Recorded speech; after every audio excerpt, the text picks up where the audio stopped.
Welcome back to the Susan LoPresti Wellness Mind, Body, and Soul podcast. This podcast is dedicated to helping mature women heal, rejuvenate, and truly thrive in every area of life. Today's episode explores a topic that is becoming increasingly relevant in our modern world, yet it's still often overlooked in conversations around holistic health, and that is EMF exposure and how it may be impacting our well being. Joining me today is Beverly Jensen, a PhD researcher and parent consultant who has made it her mission to help women protect their families in today's increasingly wireless world. Beverly brings a unique blend of scientific insight and real life experience, translating complex research into simple, practical tools that empower women, especially those in midlife, to support both their own health and the health of their children without feeling overwhelmed. Her passion for this work is deeply personal, growing up with a father in radiation safety and later navigating her own sensitivity to electromagnetic radiation. Beverly understands firsthand how impactful this hidden environmental factor can be. Today, she guides families, particularly mothers, through meaningful, hands on strategies to reduce exposure and create healthier homes. In this conversation, we'll explore why EMFs may be an overlooked root cause in holistic wellness, especially for women navigating hormonal changes, shifts in energy, and the responsibility for caring for everyone in their home. This is an eye-opening and empowering episode that will leave you thinking differently about the invisible influences in your everyday life, and more importantly, what can be done about them. Let's dive in. Beverly, welcome to my podcast today. I'm so excited to have you here, and I'm really excited about this very important topic of EMFs. So, I want to begin by asking you, can you share your own personal journey? What led you to focus on EMF exposure and its impact on health? Oh, okay. Actually, I've been aware of this whole topic since I was a child. My dad worked as an engineer for the U.S. Army Signal Corps and on Okinawa, and he was developing satellite communication technology. So he was developing this technology that enables all the devices we're using today. And whenever I wanted to visit him in his workshop, I would get this little speech, which has become my mantra. If a device sends radio signals and receives radio signals, it's dangerous. It's emitting radiation, so you should stay back and keep it turned off when you can. And I heard this for years. And because he was working as a civil servant, we stayed on the island while everybody else rotated every 2 years. This is in the 60s.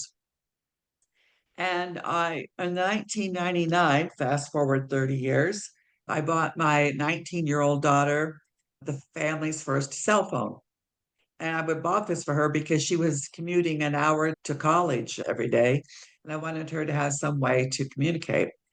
And I said to her, do not ever put this against your head. Use speakerphone. There was no wired uh, choices then. So I Right. said, use speakerphone and do not carry it on your body and keep conversations short. It was 1999. 20 years later, I didn't remember that rule. If it sends radio signals and receives radio signals, stay back. And I had moved to Mexico and was sitting 6 feet from a router, 8 to 10 hours a day, 6 days a week. And I became sensitive to this. And obviously, I had forgotten the rule. There actually should be a label on these routers. Put it in the least used room and turn it off at night.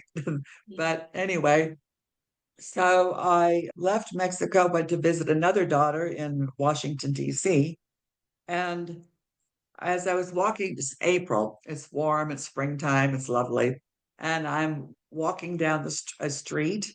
And in cities, cell towers are hidden in architecture. And as I walked down the street, my arms, which were bare, first they began to itch. And then I kept walking and they started to burn. And finally I must have been right beside the tower because my skin began to crawl. And these are classic symptoms of non-ionizing radiation. And that's what cell towers and cell phones and all these devices do to us. I think instead of the term EMF, which means frequencies or even fields, it's more accurately called EMR, electromagnetic radiation, because it is the radiation that's causing the problem. And we are all electrical beings. Every cell in our body is working because of a electrical impulse from the heart or from the brain. When those frequencies that we have in our being are interfered by these man-made electromagnetic frequencies, then this is where the problem begins. And it's very nice that you're working mainly with women because it's women's health that is the children are in serious condition from conception these years. But women have always been more susceptible to electrical energies. I'm reading the book by Arthur Furstenberg, The Invisible Rainbow. This is the history of electricity in life. And I didn't realize this, but they were doing experiments with electricity back in the mid 1700s. And in the 1800s, there were shops set up on every corner by people who had no medical qualifications of any sort offering electrical treatments. It's like getting a Coca Cola. You could get an electrical treatment. But in the literature, there was medical literature published even in the 17 and 1800s. And several of those doctors who were writing then noticed and made notes of how much more sensitive women were to these electrical treatments. They didn't respond well. And yeah, I so have a question yeah. that I want to go back to, and that is your skin. You said your skin was crawling. What exactly do you mean by that? Was it welts? Were you getting welts on Yeah, your? it literally felt like the tissues under my skin were undulating like a snake. That's the best expression. Oh my Under, goodness. yeah, and but as soon as I got out of the area, the whole problem stopped. Wow. Yeah. Now my daughter owns a townhouse in DC, and she's just 2 blocks from a giant tower on top of a big apartment building. And I shudder every time I think of what's the health consequences of the people in that building. It cannot be good. And one day I'm standing in the backyard of her house and I had on capri pants. And I was out there watching the cat groomer, actually, is what I was doing there. And as I was standing there, the lower part of my leg, which was all exposed, looked like it was getting 1,000 mosquito bites, little red dots. It was itching crazy. So I stood out there and endured that for just a very few minutes. And I didn't know what it was, didn't know what was causing that. But I went back into the house and it ended. The red dots went away and the itching stopped. It was the radiation from that cell tower 2 blocks away. And I consider myself the canary in the coal mine. But I think women, a lot of women, are the environmental canaries. We are the first to feel all of these environmental impacts, toxins that we're being exposed to. We get more autoimmune diseases than men do. But let's talk about what's happening with the kids. The children are now being born into a world in which There's electromagnetic frequencies everywhere. And I'm going to do a brochure just on pregnancy and conception, how to protect the baby while you're pregnant. I see pictures of women with the laptop balanced on their abdomen Oh, and are even using a cell phone, or they're sitting and they've got the cell phone sitting on the abdomen. And there's been quite a bit of research done, especially by a scientist at the Kaiser Hospital in Oakland, D. Kun Lee. He's done a lot of research on the fetus and what happens to the child. And the weeks, especially the last trimester and the first few months of birth, after birth, are so critical for the child to be kept away from all electronics because the brain and the nervous system are just developing. And this is just a critical time for the child. In China, there's a law that when a woman's out in public, she must be wearing a shield over the abdomen, and the police will check that she is. wow. So they are aware of this. And telecoms worked very hard to keep American residents uninformed, Clueless. clueless. Clueless. But As you're telling me this story, I'm thinking of my own personal experience. I live in New York, but we also have a house in Florida that we recently purchased a couple of years ago. And behind the house are all of these big wires. I don't know what they are. I don't know if they're electrical. I don't know. But when I go outside and get on my bicycle, I leave the garage. Within less than 5 minutes, my whole entire back breaks out into giant welts. wow. Giant welts. I thought it was the sun. It happens in New York as well during the summertime, but not as severe. But I always thought it was from the sun because this is recent. It never happened to me before. It's only been the last couple of years. But now, as you're talking, I'm thinking, could it be all of those wires that are in the back of that house that are doing it? Who Yeah, knows? yeah. Well, I can tell you who would know. There's a whole field called building biologists, and there are engineers who specialize in doing an assessment and mitigation of these impacts in our homes. They would know. But what you're saying sounds like major electrical transfer lines. And yes, that would cause such a thing. Big wires and boxes too on the Yeah. towers. Yeah, I don't Yeah. know what they're all about, but that's, wow, something to think about. Why do Yeah. you believe that EMF exposure is still like such an overlooked piece of holistic health? It's and the reason is because there's no specific test that tells the MD this is the problem, and Oh, they have no solutions either. And I let's just talk about the whole area of women's health. There's two books that came out in the last few years about the treatment of women's by the health industry of the United States. And I just ate them up when I saw them because that they pretty much told the story of why I have my whole life sought medical care and health healing outside of the allopathic medicine.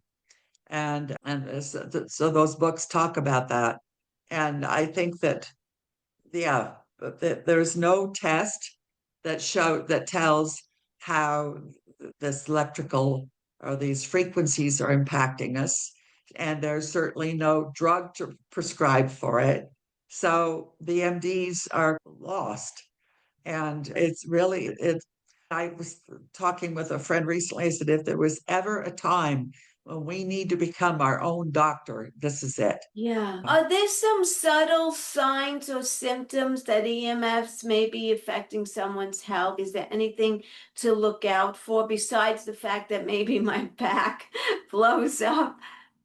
Yes, the first symptom for everybody is sleep troubles, Okay. problems sleeping. And there's 70 million Americans having trouble sleeping. And this is a very recent development. And it's very problematic because it's during the sleep time in which the body and the brain, particularly, restores itself. It's when our short term memory is transferred into the long term files. It's when the brain cleans itself out. It's got a whole system there. And 60% of that cleansing, that renewal happens during sleep. So it's a real problem when we're having trouble sleeping. Headaches, severe headaches. And it's interesting that the only time I have gotten calls to go test a home from the man of the house or at his insistence that it happened was because he was suffering. Otherwise, it's always been the moms who have called me to come and do a measurement, meter testing of the homes. Yeah, Do you think that midlife women are more vulnerable to EMF exposure? Can it be impacting their hormones or energy? You said sleep, but or energy yeah. level, or is there that particular stage of life where they're more sensitive because of so many other changes going on in their health? I haven't seen studies about that, but Oh, that's not surprising. It sounds more logical, doesn't it? yeah. Because it's our whole symphony of hormones that make us more susceptible to all of these environmental issues. Some of the other symptoms of from the this radiation are irritability or lack of focus, memory issues.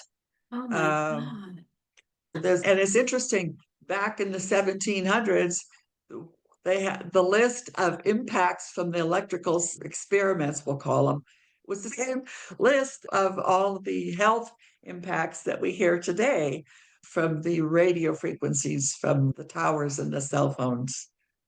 So, do you think that turning off the Wi-Fi in the evening is Oh, enough to be protecting? I work from home and my router is actually in my bedroom. oh my gosh. Okay, let's talk about what we can do to reduce this Okay. because there are very dramatic impacts and we really do not fully recover. I have been working and paying attention to this for 6 years now, trying to recover, and I can't say that I fully am. And it's getting there as there. I'm not living where there's any 5G yet, but and I won't be because I'm at 2.5G. I was susceptible. So anyway, let's talk about what we can do about this.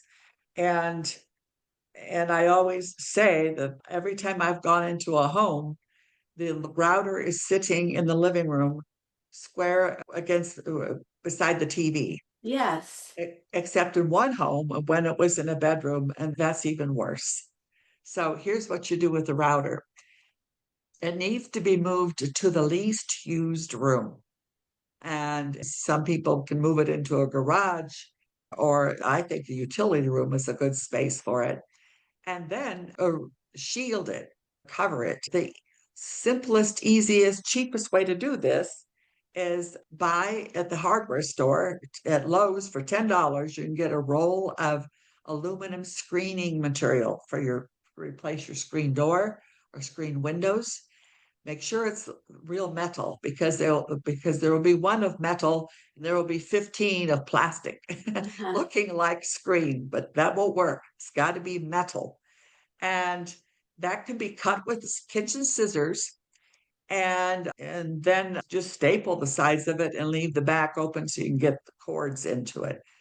But I went back to Seattle with summer, and the woman downstairs in an apartment had gotten a new router, and it you can't. They sell router Faraday boxes.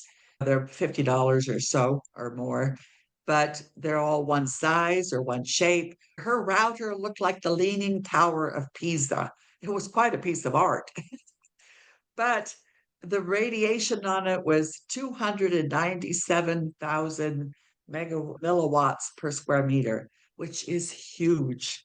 And when I came into the house, I upstairs, I had to be wrapped up in shielding material until I could get that router covered.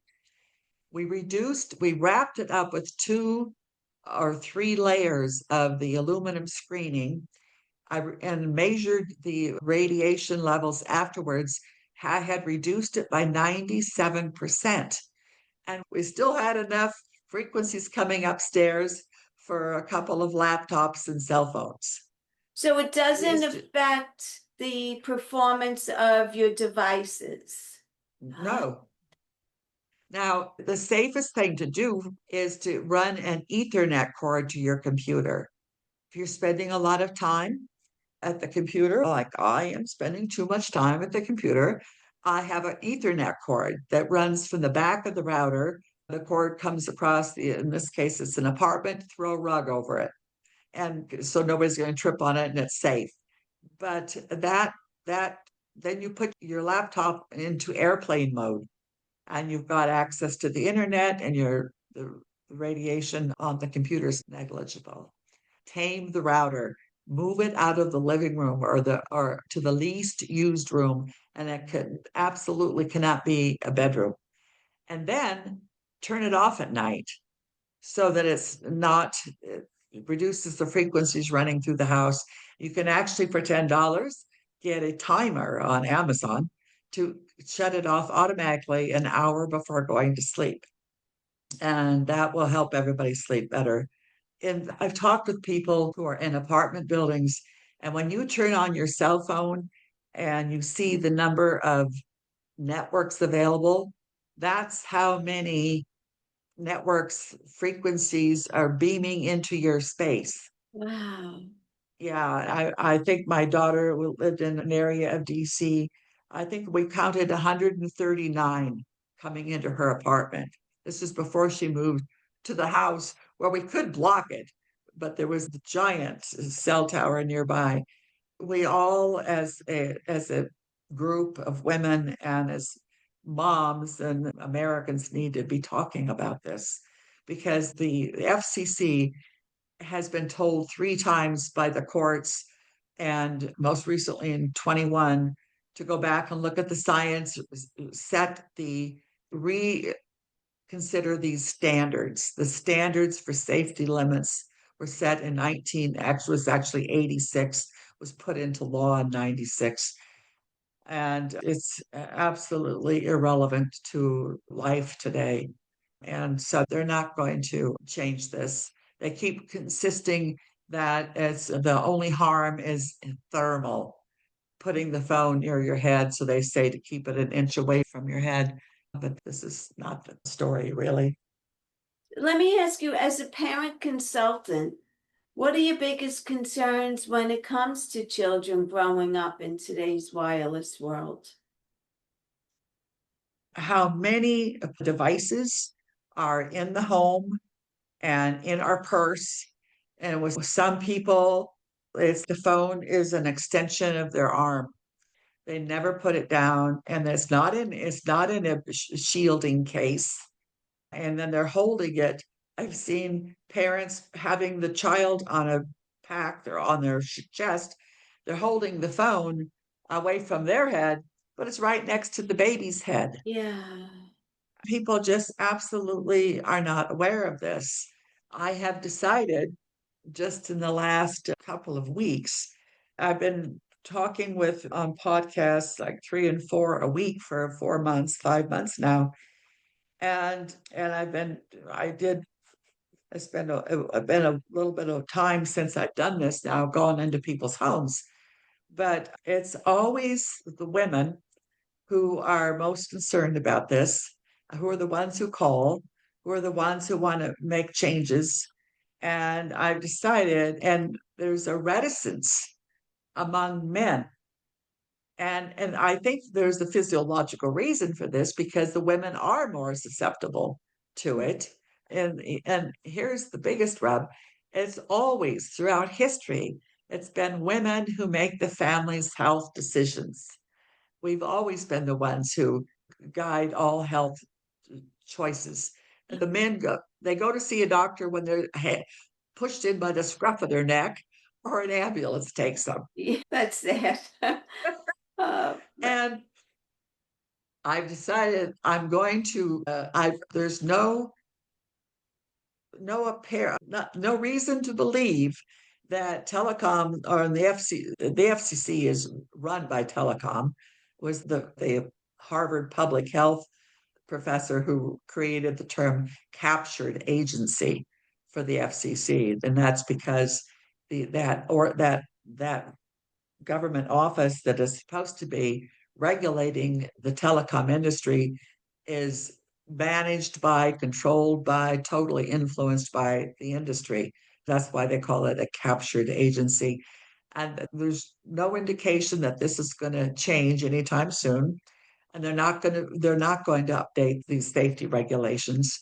So I'm calling on moms to engage in safety habits, change the way we interface with these devices.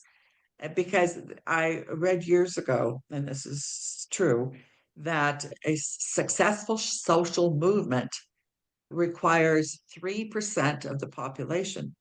When 3% of the population, and they now say 3.5, changes their beliefs and their behaviors, the culture shifts and the laws are changed.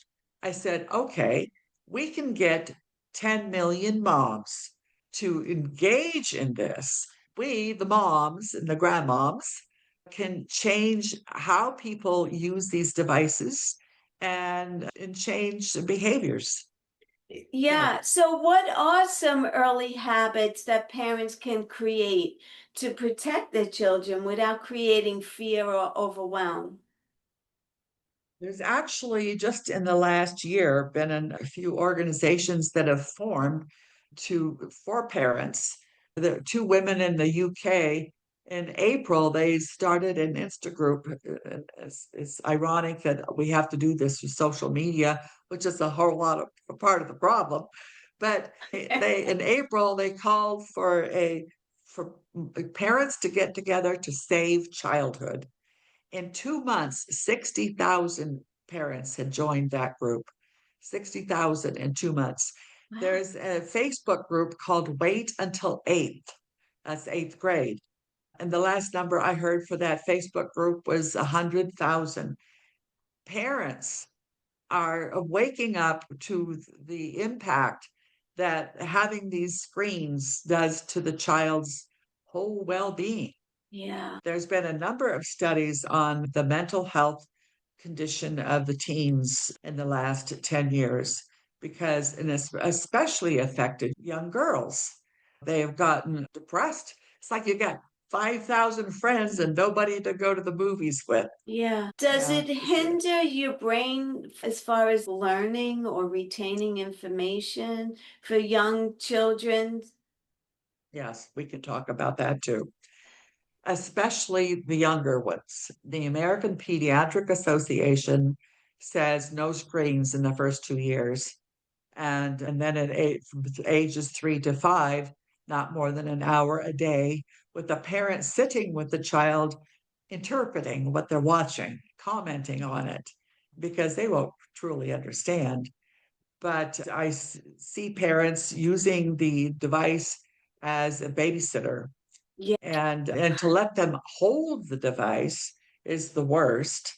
My youngest daughter with 3 kids under 10, they don't have TV in the house. They don't have screens. The kids get an hour of Paw Patrol when the parents go out for date night. they get to watch it on a computer. So they're really excited on their parents' date night because they're going to get an Um, hour of entertainment on a screen. And that family has also got these little area near the front door, which is the communication center. So when the parents come in the house and with their phones, they put them on into that communication center, and the computers are kept in another room with the router screened, and I offer on my website it screens for it's films to put over all of our screens to save your eyesight. It's from a Spanish company. And anyway, so they've got this all managed, but they're going to come to the time when they're also dealing with access in schools. And this can be a real problem if the school bought the salesman's pitch. They can be using more routers than they need, and it exposes everybody. And then if the computers in the classroom are not wired, I back about 15 years ago, the new director of the Los Angeles school district went into a classroom with a RF meter. He said the level of radiation was like a low level microwave oven. And this is the second largest school district in the country after New York. And he wired the school district. But it's not real common for the administrations and the school boards to be aware of this issue. And I've even got cell towers in schoolyards, which absolutely needs to be stopped and removed. Yeah. do So you think that there's enough communication and awareness around this topic? Because I don't see it talked about all that much. the schools In are general, all the whole thing. No, no, there isn't. And there's more every month. I'm telling you this because the 5G is weapons grade. Russia, the Soviets were among the most, they developed this technology and they studied it closely. Between 1960 and the early 90s, the Soviets did 800 studies on the effects of this low ELF, extremely low frequencies. Think Alexa. Alexa is extremely low frequency, which your cheap meter from Amazon will not even register that. But it's the when I go into a home, these devices like Echo and Alexa and the cameras over the babies' beds, they are the worst offenders.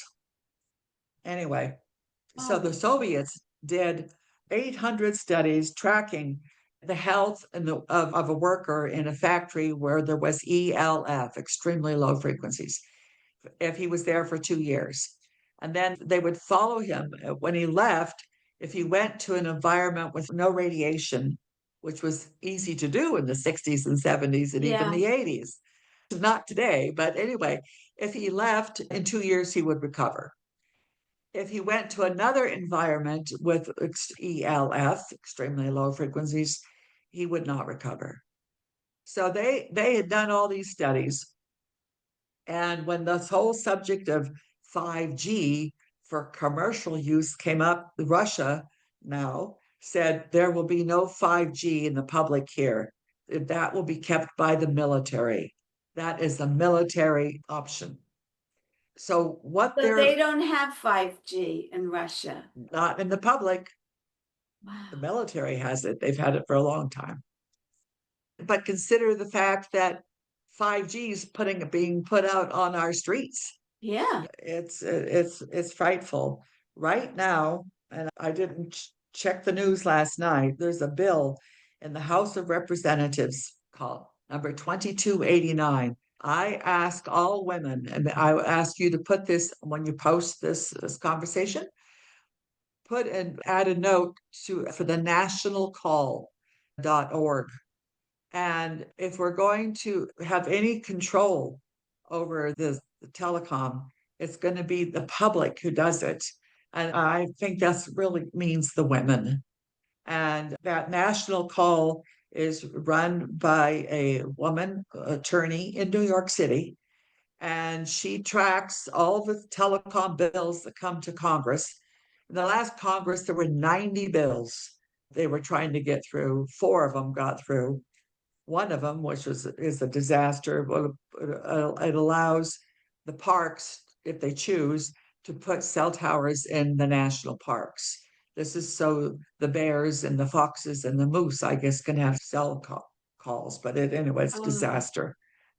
But there were 90. She got it down to four. Now there are 50. But this one that's in the House of Representatives that came up on the floor yesterday, it would eliminate you and me and all residents of cities and the city itself from any review of applications to put up cell towers or to modify them, monitor them. It bypasses all local controls. It will be an amazing disaster if that is could passed. you Now email that me that information so I put it in the I show notes? yes, I will. Okay. But they had this organized, so it would take you 2 minutes to make a phone call to your representative or your senator and tell them why this cannot happen, because that would allow them to put up a cell tower could appear on your street 5 feet from your bedroom overnight. They can put it in the parks where we go for a break from all this, Yeah, oh my for some goodness. nature. They could put it anywhere, and there would be no local controls. And I don't know. I think the people who are representing us in Congress, do they not have families? Do they not have any personal interest? But Are then they I think, even well, educated about the ramifications of this? Maybe they're not even educated on, who knows? I don't know. I don't know. But when they allowed Bayer to continue selling glyphosate to the farmers and prohibit the states from putting in their own policies or negating the state's own laws. And the Congress approved that. You've got to wonder, what are they going to do with this? But anyway, 10 million moms, we can change this. Yeah. Yeah. Where do you Uh, see this going in the next 5 to 10 years? I'm saying that we have 3 years to get this straightened out, to change the culture so that everybody is not walking around all the time. We just 10 years ago, nobody expected us to be available 24/7. We Yes. don't have to answer calls all the time. And I've got friends who they check their WhatsApp 2 or 3 times a day, maybe. And you just don't expect quick answers. And we don't need it. Yeah. If it's really important, you'll make a phone call. What about EMF clothing protectors? I know there's all kinds of clothing out now, baseball caps and sweaters and t-shirts that what's your Yes, feeling on that? I own most of them. Oh, you do? Okay. Yeah, absolutely. I have reduced the amount of traveling that I can do, especially the last 3 years. And airports and now aircraft are the most dangerous places for me because of the concentration of the cell phones, and the businesses are continuously expecting us to use the phone. They want you to, even at the airport, your tickets on your phone, and you get Yes. messages from the airline on your phone. Yes. And so everybody at the airport is using a phone. And so for years now, I've got it's my summer cape with this, the fabric has got silver in it. And that was effective for a few years. There's a new, some of these products are sold on less EMF, which I offer on the Medicine Bowl website. They're very effective and really necessary. And I've got the grandchildren who do a lot of international travel, I've had capes made for them because, again, the children who do a lot of traveling are subjected to all that cell phone toxicity in the airports. And Yeah. now a lot of the aircraft are putting Wi-Fi Yes. in the planes. I found that it's not as much of a problem if it's wired through the seats and you have to plug in your device to the seat. The really harmful one is where you've got that Wi-Fi signal beaming up in the front of the cabin, means they're just sending that Wi-Fi signal through the air. That's I had one incident. This was the last time I did an international trip, and I was on a flight from Frankfurt into Africa, and I started having a heart seizure, meaning my heart was just flipping all over, and I was wearing shielding, but it wasn't enough. But I had in my carry-on a PEMF mat. This is interesting. These frequencies, I always say they can heal us and they can harm us and they can also kill us. But anyway, I pulsed electromagnetic frequency mat. I was in my carry-on. I've had one for 7 years, 8 years now. And I put that on for the heart function and heart meridian, and I was able to calm it down. I had to use that twice in the 8 hour flight. I told my daughter I would have been DOA, dead on arrival. Wow. So I did some research into what's going on airplanes. And there is one medical facility that is the on call for medical reports, uh, not on call to help during a crisis, but to track what is the medical situation on planes. And the majority of medical emergencies on planes are nerves. The word just escaped me. Like anxiety? Neurologist. No, Wow. neurological. Oh, neurological. Yes. Yes, and especially among children. Wow. And it's okay. And no neurologist on board is going to be able to help. This is why I've got my grandkids wrapped up in cloaks when they get onto these planes because they're doing a lot of international travel. They live overseas. So anyway, Beverly, leave us with some final thoughts on this topic.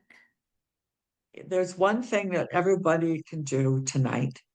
And I think this in that is consider the bedroom a sanctuary for sleep and rest and recovery. Remove all devices out of your bedroom. You need to get a battery operated clock, but remove all the electronic devices from the bedroom. And if there's a smart TV in the bedroom, unplug it because it will be still sending out frequencies even if when it's off, if it's plugged in. Unplug it, but remove all the devices. And I think do an experiment for 3 nights. Sleep with all your phones. Never have your charger in your bedroom. That charger should be in a very neutral area of the house that you don't spend a lot of time. But no chargers, no cell phones, no laptops, and unplug the smart TV. And do that. You can do it tonight and then make it an experiment. Try it for 3 nights and see if you don't sleep better. Wow. That's Yeah. great advice.